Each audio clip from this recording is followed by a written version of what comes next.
ಪುರಾಣದಲ್ಲಿ ಹೇಳಿದ ಪ್ರಳಯದ ಕಲ್ಪನೆಗೆ ಅನುಗುಣವಾದ ವಿಷಯಗಳನ್ನು ಎಲ್ಲಿ ಹೇಳ್ತಿರ್ತಾರೆ, ವೇದದಲ್ಲಿ ಹೇಳಿದ ಪ್ರಳಯದ ಕಲ್ಪನೆಗೆ ಅನುಗುಣವಾದ ವಿಷಯವನ್ನು ಎಲ್ಲಿ ಪ್ರಸ್ತಾಪ ಮಾಡುತ್ತದೆ ಅದನ್ನು ಒಪ್ಪಬಹುದು. ಇಲ್ಲದೆ ಹೋದರೆ ಅಪೌರುಷೇಯವಾದ ವೇದದೊಳಗೆ ಪ್ರಳಯ ಕಾಲದಲ್ಲಿ ನಾರಾಯಣ ಒಬ್ಬನೇ ಇದ್ದ, ಬ್ರಹ್ಮನಿರಲಿಲ್ಲ, ಶಿವನಿರಲಿಲ್ಲ ಅನ್ನೋ ಮಾತು ಬಂದಿದೆ ಅಲ್ಲ, ಇದನ್ನು ಕೂಡಿಸೋದು ಹೇಗೆ? ಪ್ರಳಯ ಕಾಲದಲ್ಲಿ ಬ್ರಹ್ಮ ಬಂದು ಜಗಳಾಡಿದ ಅನ್ನೋದು, ಶಿವ ಮಧ್ಯಸ್ಥಿಕೆಯಲ್ಲಿ ವಹಿಸಿ ತನ್ನ ಲಿಂಗವನ್ನು ತೋರಿಸಿ ಮೇಲೆ ಕೆಳಗಡೆ ಹುಡುಕ್ರಿ ನೋಡೋಣ ನಿಮ್ಮ ಕೈಯಲ್ಲಾದರೆ ಅಂತ ಹೇಳೋದು, ಇದು ಸಂಗತವಾಗ್ತದ ಈ ಕಥೆ? ಇದನ್ನು ನಾವು ಯೋಚನೆ ಮಾಡಬೇಕು. ಹಾಗಾಗಿ ಪುರಾಣದಲ್ಲಿ ಹೇಳಿದ ಈ ಕಥಾಭಾಗವನ್ನು ಹೇಗೆ ಅರ್ಥೈಸ್ಕೊಳ್ಬೇಕು ಅನ್ನುವಾಗ ಶ್ರುತಿ ಏನು ಹೇಳ್ತದೆ ಅನ್ನೋ ಯೋಚನೆ ಇಲ್ಲದೇನೆ ಅರ್ಥೈಸ್ಕೊಂಡ್ರೆ ಪುರಾಣದ ಭಾಗ ತಪ್ಪಾಗೇ ತೋರಿಬಿಡ್ತದೆ. ಸ್ವತಃ ಶ್ರುತಿ ನಾರಾಯಣ ಆಸೀತ್, ಇದು ಒಂದೇ ಶ್ರುತಿ ಅಲ್ಲ, ಇಂಥ ಅನೇಕ ಶ್ರುತಿಗಳಿದ್ದಾವೆ. ಆನೀದವಾತಂ ಸ್ವದಯಾ ತದೇಕಂ ಅಂತೆಲ್ಲ ಶ್ರುತಿಗಳಿದ್ದಾವೆ. ಆಗಿರೋನು ಒಬ್ಬನೇ ಅಂತ ಹೇಳ್ತಾರೆ. ಪುರಾಣಗಳಲ್ಲೂ ಈ ವಿಷಯ ಪ್ರಸ್ತಾಪ ಆಗ್ತದೆ. ಪ್ರಳಯ ಕಾಲ ಅಂದಾಗ ಪರಮಾತ್ಮ ಮಾತ್ರ ಇದ್ದ ಅಂತ. ನಿನ್ನೆ ನಾನು ಸುಮ್ಮನೆ ಇದ್ರ ಬಗ್ಗೆ ಮಾಹಿತಿ ಕೊಟ್ಟಿದ್ದೆ. ಆದ್ದರಿಂದಲೇ ಅವನಿಗೆ ನಾರಾಯಣ ಅನ್ನುವ ನಾಮ ಅನ್ವರ್ಥಕವಾಗಿದೆ ಅಂತ. ಇಲ್ಲದೆ ಹೋದರೆ ಬ್ರಹ್ಮನಿಗೂ ನಾರಾಯಣ ಅಂತ ಹೇಳ್ಬೋದಾಗಿತ್ತಲ್ಲ. ಇಲ್ಲದೆ ಹೋದರೆ ಶಿವನನ್ನು ನಾರಾಯಣ ಅಂತ ಹೇಳ್ಬೋದಲ್ಲ. ಪ್ರಳಯ ಕಾಲದಲ್ಲಿ ಅವರು ಇರೋದಾದರೆ, ಪ್ರಳಯದಲ್ಲಿ ಇರೋದೇ ನೀರು, ಆ ನೀರಿನೊಳಗೆ ಇರೋರು ಅವರು ಆಗ್ತಾರೆ ಅಂದಮೇಲೆ ಅವರಿಗೂ ನಾರಾಯಣ ಶಬ್ದದಿಂದ ಕರಿಬೋದಲ್ವಾ? ಆದರೆ ಎಲ್ಲಿಯೂ ಶ್ರುತಿ ಪುರಾಣಗಳಲ್ಲಿ ನಾರಾಯಣ ಶಬ್ದದ ವಾಚ್ಯತೆ ಅಂದರೆ ನಾರಾಯಣ ಶಬ್ದದಿಂದ ಕರೆಯೋದು ಕೇವಲ ವಿಷ್ಣುನನ್ನು ಮಾತ್ರ, ಅದು ಶಿವನನ್ನಾಗಲಿ ಬ್ರಹ್ಮನನ್ನಾಗಲಿ ಕರೆದೇ ಇಲ್ಲ.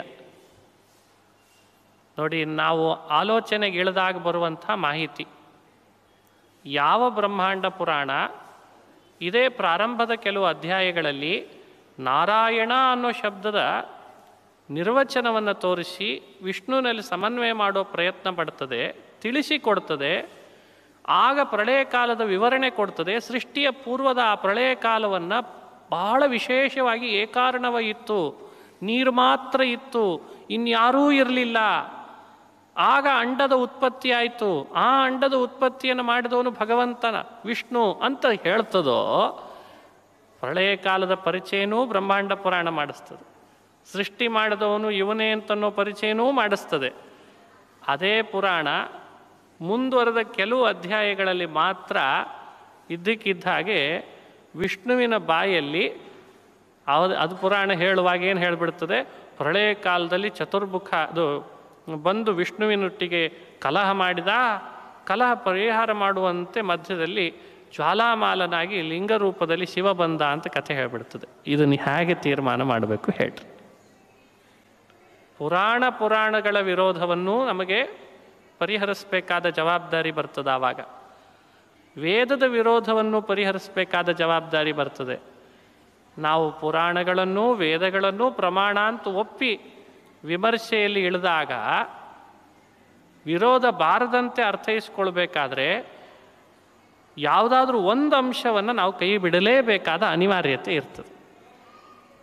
ಹಾಗಾಗಿ ಈ ಕಥಾಭಾಗವನ್ನು ಅರ್ಥೈಸ್ಕೊಳ್ಳುವಾಗ ಇದು ವೇದಕ್ಕೆ ವಿರುದ್ಧ ಅನ್ನೋ ಭಾವದಿಂದ ಇದನ್ನು ನಾವು ಕೈ ಬಿಡಬೇಕಾಗ್ತದೆ.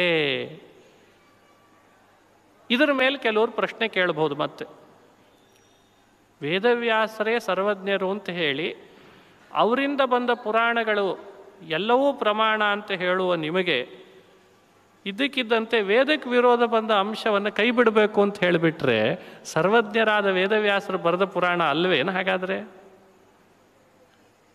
ಇಲ್ಲ, ಅವರೇ ಬರೆದದ್ದು, ಆದರೂ ನಾವಿದನ್ನು ಕೈ ಬಿಡಬೇಕು ಈ ಅಂಶವನ್ನು ಅಂತ ಹೇಳ್ತೇವೆ ಅಂದರೆ, ಹಾಗಾದರೆ ಇದನ್ನೇ ಕೈ ಬಿಡ್ತೀರಿ ಯಾಕೆ? ವಿಷ್ಣುವಿನ ಮಹಿಮೆ ಹೇಳೋ ವಿಷಯವನ್ನು ಕೈ ಬಿಡ್ರಿ. ಇದೊಂದು ಸಮಸ್ಯೆ ಬಂದೇ ಬರ್ತದೆ. ಎರಡನೇ ಸಮಸ್ಯೆ, ಈ ಅಂಶವನ್ನು ಕೈ ಬಿಡೋದು ಅಂತಂದಾಗ ಕೈ ಬಿಡುವಂಥ ಅಂಶವನ್ನು ಹೇಳ್ತಾರೆ ಯಾಕೆ? ಈ ಎರಡನೇ ಸಮಸ್ಯೆ ಪುರಾಣದೊಳಗೆ ನಿಮಗದ ಸುಲಭವಾಗಿ ತಿಳಿತದೆ. ಹೇಳಬೇಕು ಯಾಕೆ? ಆಮೇಲೆ ಇಲ್ಲ ಇದು ಶ್ರುತಿಗೆ ವಿರುದ್ಧವಾಗಿದೆ ಅನ್ನೋ ಕಾರಣಕ್ಕೆ ಇದನ್ನು ಕೈ ಬಿಡಬೇಕು ಅಂತ ಎಕ್ಸ್ಪ್ಲನೇಷನ್ ಕೊಡಬೇಕು ಯಾಕೆ? ಅವರೇ ಈ ವಿಷಯ ಹೇಳದೆ ಹೋಗಿಬಿಟ್ಟಿದ್ರೆ ಈ ತರಹ ಪುರಾಣಗಳಲ್ಲಿ ನಾವು ಸುಲಭವಾಗಿ ಏನು ಇದೆಯೋ ಫ್ಯಾಕ್ಟ್ ಅದನ್ನೇ ತಿಳ್ಕೊತಾ ಹೋಗ್ಬಿಡ್ತಿದ್ವಲ್ಲ, ಎಷ್ಟು ಖುಷಿ ಪಡ್ತಿದ್ವಿ ನಾವು. ಸತ್ಯವನ್ನಷ್ಟೇ ಹೇಳ್ತಾ ಹೋಗ್ತಾ ಇದ್ದಾರೆ ವ್ಯಾಸರು, ಮುಗಿದೋಯ್ತು. ಹೇಳಿ ಆಮೇಲೆ ಇಲ್ಲ ಇಲ್ಲ ಇದು ವೇದಕ್ಕೆ ವಿರುದ್ಧ ಇದೆ, ಇದನ್ನು ಕೈ ಬಿಡಬೇಕು ಅಂತ ಹಿಂಗೆಲ್ಲ ಹೇಳಿದರೆ ಅರ್ಥ ಮಾಡ್ಕೊಳ್ಳೋರಿಗೆ ಎಷ್ಟು ಗೊಂದಲ ಆಗಲ್ಲ. ಇದೊಂದು ಸಮಸ್ಯೆ ಇದ್ದೇ ಇದೆ. ಹೇಳಿದ್ದಕ್ಕೆ ಏನು ಪ್ರಯೋಜನ, ಈ ಪ್ರಸಂಗವನ್ನು ಹೇಳಿದ್ದಕ್ಕೆ ಏನು ಪ್ರಯೋಜನ ಅಂತ ತಿಳಿಲೇಬೇಕು ನಾವಿವಾಗ. ಇದಕ್ಕೆ ಹೀಗೂ ಹಿರಿಯರು ನಮಗೆ ಉತ್ತರವನ್ನು ಕೊಡ್ತಾರೆ. ಹೌದು, ಪುರಾಣಗಳಲ್ಲಿ ಇಂಥ ಪ್ರಸಂಗಗಳನ್ನು ಹೇಳಿದ್ದು ವೇದವ್ಯಾಸರು, ನಿಜ. ಯಾಕೆ ಹೇಳಿದರು ಅನ್ನೋದಕ್ಕೆ ಪ್ರಯೋಜನ ಇದೆನಾ ಅಂತ ಕೇಳ್ತಿದ್ದೀರಿ. ಅದೂ ಇದೆ, ಪ್ರಯೋಜನ ಇದೆ. ಏನು ಪ್ರಯೋಜನ? ಮೋಹಗೊಳಿಸೋದೇ ಪ್ರಯೋಜನ ಅಂತ ಹೇಳ್ತಾರೆ. ಮೋಹಗೊಳಿಸೋದಂತೆ ಅಂದರೆ ಪುರಾಣ ಮಾಡಿದ ವ್ಯಾಸರಿಗೂ ಮೋಹಗೊಳಿಸ್ಬೇಕು ಅನ್ನೋದು ಎಲ್ಲೋ ಒಂದು ಕಡೆಯಿಂದ ಮನಸ್ಸೊಳಗೆ ಇದೆ ಅನ್ನೋದು ಗೊತ್ತಾಯಿತು.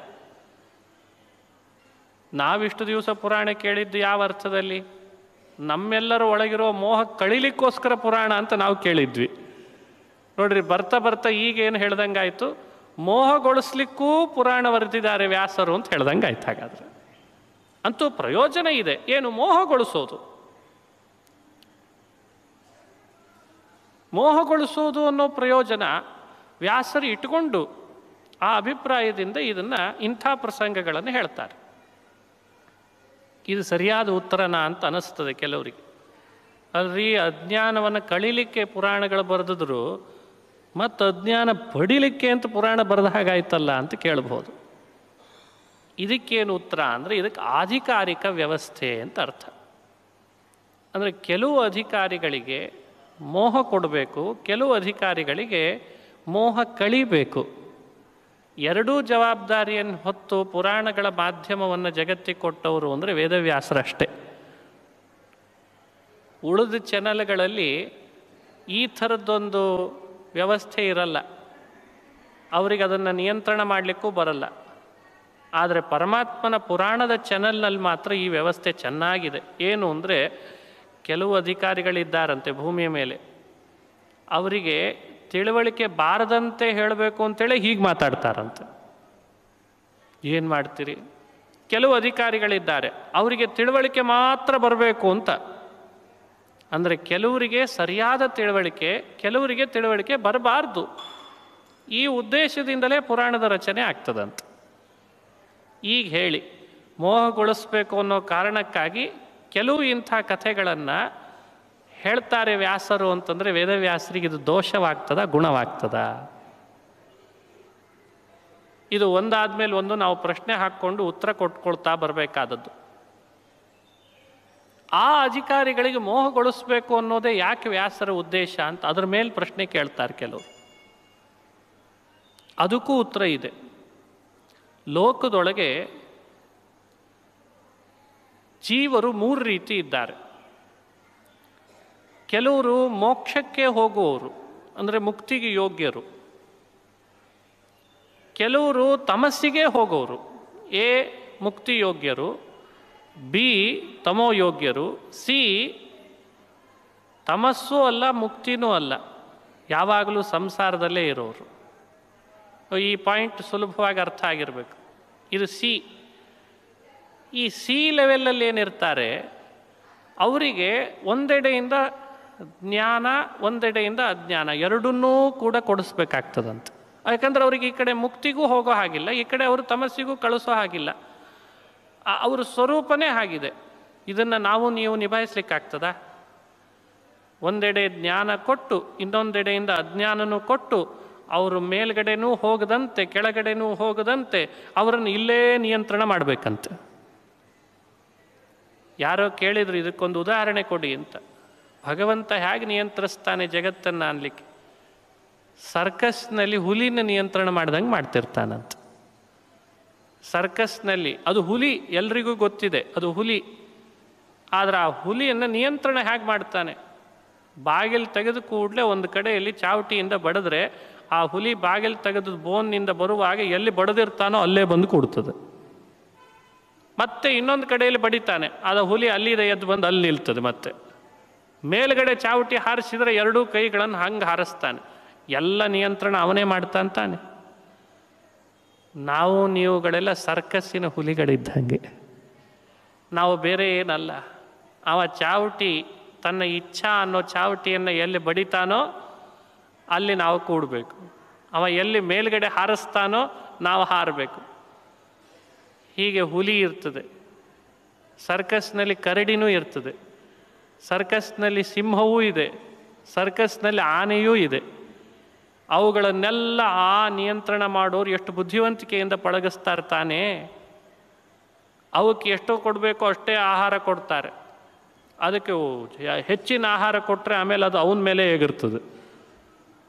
ಸರ್ಕಸ್ನಲ್ಲಿ ಹುಲಿ ಸಿಂಹ ಕರಡಿಗಳನ್ನು ನಿಯಂತ್ರಿಸೋನಿಗೆ ಇಷ್ಟು ಜವಾಬ್ದಾರಿ ಅದ ಅಂದ್ರೆ ಬ್ರಹ್ಮಾಂಡ ಅನ್ನೋ ಸರ್ಕಸ್ನಲ್ಲಿ ನಿಮ್ಮಂಥ ಹುಲಿ ಸಿಂಹ ಕರಡಿಗಳನ್ನು ಪಳಗಿಸ್ಲಿಕ್ಕಿರುವ ಆ ಪರಮಾತ್ಮನಿಗೆ ಎಷ್ಟು ಜವಾಬ್ದಾರಿ ಇರಬೇಡ. ಒಂದು ಸಣ್ಣ ಯೋಚನೆ ಮಾಡಿರಿ. ಇವರಿಗೆ ತಿಳುವಳಿಕೆ ಎಷ್ಟು ಕೊಡಬೇಕು, ತಿಳುವಳಿಕೆ ಎಷ್ಟು ಕೊಡಬಾರ್ದು, ಎಷ್ಟು ಅಜ್ಞಾನ, ಎಷ್ಟು ಜ್ಞಾನ, ಎಷ್ಟು ಮೋಹ, ಎಷ್ಟು ಸಂಶಯ, ಎಷ್ಟು ಸುಖ, ಎಷ್ಟು ದುಃಖ, ಇವು ಯಾವುದು ನಮಗೆ ಕೊಡೋದ್ರ ಬಗ್ಗೆ ಮಾಹಿತಿ ಇಲ್ಲ. ಅದು ಅವ ಮಾಡ್ತಾ ಇರ್ತ. ಪುರಾಣ ಪ್ರಪಂಚ ಇದು ಮನುಷ್ಯರಿಗೆ ಕೊಡುವ ಒಂದು ದೊಡ್ಡ ಆಹಾರ. ಈ ಆಹಾರದ ವ್ಯವಸ್ಥೆ ಬಹಳ ವಿಚಿತ್ರ. ಅದರದ್ದೇ ಆದ ಆ ಅಧಿಕಾರಿಗಳಿಗೆ ಮೋಹನೇ ಹುಟ್ಟಬೇಕು ಅಂಥೇಳಿ ಮೋಹಕ್ಕೇ ಸಂಬಂಧಪಟ್ಟ ಮಾತುಗಳನ್ನು ಆಡ್ತಾನಂತೆ. ಪುರಾಣ ಪ್ರಪಂಚ ಎಷ್ಟು ವಿಚಿತ್ರ. ಕೆಲವು ಅಧಿಕಾರಿಗಳಿದ್ದಾರೆ, ಅವರಿಗದು ಸೂಕ್ಷ್ಮ ವಿಚಾರ ಮಾಡೋರಿಗೆ ಮೋಹ ಹುಟ್ಟದಂತೆ, ಓಹೋ ಇದು ಬೇರೆಯವರ ಸಲುವಾಗಿ ಮೋಹ ಹುಟ್ಟಿಸ್ಲಿಕ್ಕೆ ಬರೆದಿದ್ದಾನೆ ವ್ಯಾಸರು ಅಂತ ಅದೇ ಥರನೇ ಹೇಳ್ತಾನಂತೆ. ಇನ್ನು ಕೆಲವು ಅಧಿಕಾರಿಗಳಿಗೆ ಇದು ಏನಪ್ಪ ನಮಗೆ ಅರ್ಥನೇ ಆಗ್ತಾ ಇಲ್ಲ ಈ ಪುರಾಣ, ಅದು ಏನು ವೇದವ್ಯಾಸರು ಬರೆದಿದ್ದಾರೋ, ಯಾಕೆ ಬರೆದಿದ್ದಾರೋ, ತಾವೇ ಒಂದು ಕಡೆ ಒಂದು ರೀತಿ ಹೇಳ್ತಾರೆ, ಮತ್ತೊಂದು ಕಡೆ ಮತ್ತೊಂದು ರೀತಿ ಹೇಳ್ತಾರೆ.